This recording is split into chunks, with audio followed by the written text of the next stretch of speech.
আন্তর্জাতিক অপরাধ ট্রাইব্যুনালে স্বৈরাচারী হাসিনা সরকারের ১০ মন্ত্রী এবং ২ উপদেষ্টা সহ ১৩ জনকে হাজির করার কথা রয়েছে। সেখানে আছেন আমাদের সহকর্মী নিয়ামুল আজিজ সাদেক। আমরা সরাসরি যোগাযোগ করছি তার সাথে। সাদেক, অভিযুক্তদের আদালতে হাজির করার বিষয়ে আপনার কাছে কি তথ্য আছে, আপনি আমাদেরকে জানাবেন। জানেন যে আন্তর্জাতিক অপরাধ ট্রাইব্যুনালে কিছুক্ষণ আগে নারায়ণগঞ্জ থেকে একটি প্রিজন ভ্যান এসছে। এই প্রিজন ভ্যানে গোলাম দস্তগীর গাজী, যিনি নারায়ণগঞ্জ ১-এর তিনি নির্বাচিত এমপি ছিলেন এবং আওয়ামী লীগ আমলের মন্ত্রী ছিলেন।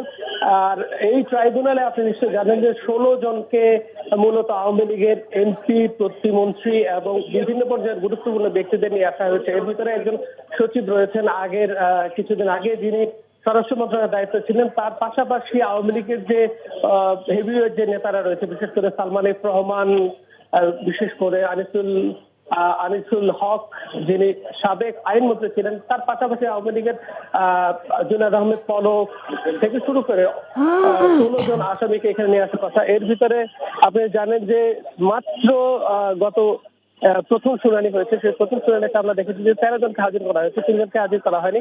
সেখানে অধিকতর তদন্তের জন্য ২ মাসের সময় চাওয়া হয়েছে তদন্ত কমিটির পক্ষ থেকে।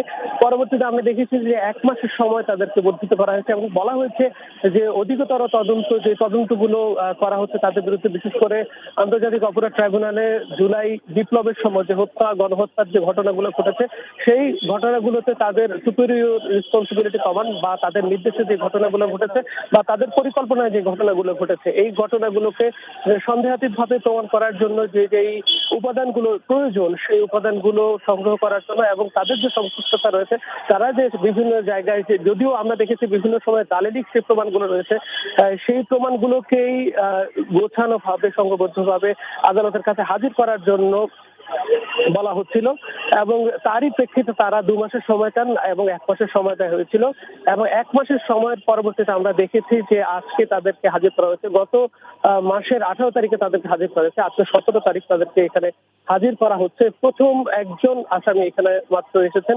এরপর আমরা দেখেছি যে ডাক্তার দীপু মনি থেকে শুরু করে আওয়ামী লীগের যে বিভিন্ন পর্যায়ের যে নেতা কর্মীরা রয়েছে, তারা কিন্তু এখানে ধীরে ধীরে নিয়ে আসা হবে। ইতিমধ্যে আদালত প্রাঙ্গণে কিন্তু প্রচুর পরিমাণ সাংবাদিক, বিদেশি পর্যবেক্ষক, বিদেশি সাংবাদিক, একই সঙ্গে যেহেতু আন্তর্জাতিক অপরাধ ট্রাইব্যুনাল, এখানে যেহেতু আন্তর্জাতিক মানদণ্ড মেনে করা হয়, এই বিষয়টি বারবারই চিফ প্রসিকিউশন থেকে বারবার বলা হচ্ছে যে আগে যেভাবে বিচারটি বিতর্কিত ছিল তাদের ভাষায়, সেই অনুযায়ী তারা করবেন না, তারা আন্তর্জাতিক মানদণ্ড মেনে। ইতিমধ্যে আপনারা জানেন যে কিছুদিন আগে টবি ক্যাডম্যান, যিনি আন্তর্জাতিক খ্যাতিসম্পন্ন একজন আইনজীবী, তিনিও এসেছেন তাদেরকে পরামর্শ দেওয়ার ক্ষেত্রে। তো এই আদালতের কার্যক্রম কিছুক্ষণের মধ্যে শুরু হবে। শুরু হলে আমরা দেখতে পাবো যে এখানে যে প্রসিকিউশন এবং তাদের সাথে বিচারপতি যিনি রয়েছে বিচারপতি মুর্তজা, তার নেতৃত্বে আজকে কি ধরনের শুনানি হয় এবং তাদের সেই অগ্রগতিটি, তদন্তগুলো কি উপাদানগুলো আজকে পাওয়া যায়, সেই বিষয়গুলো আপনাকে নিশ্চয় জানিয়ে দেওয়ার চেষ্টা করবো। এখনো জানছিলাম আন্তর্জাতিক অপরাধ ট্রাইব্যুনাল থেকে সেখানকার সবশেষ খবর।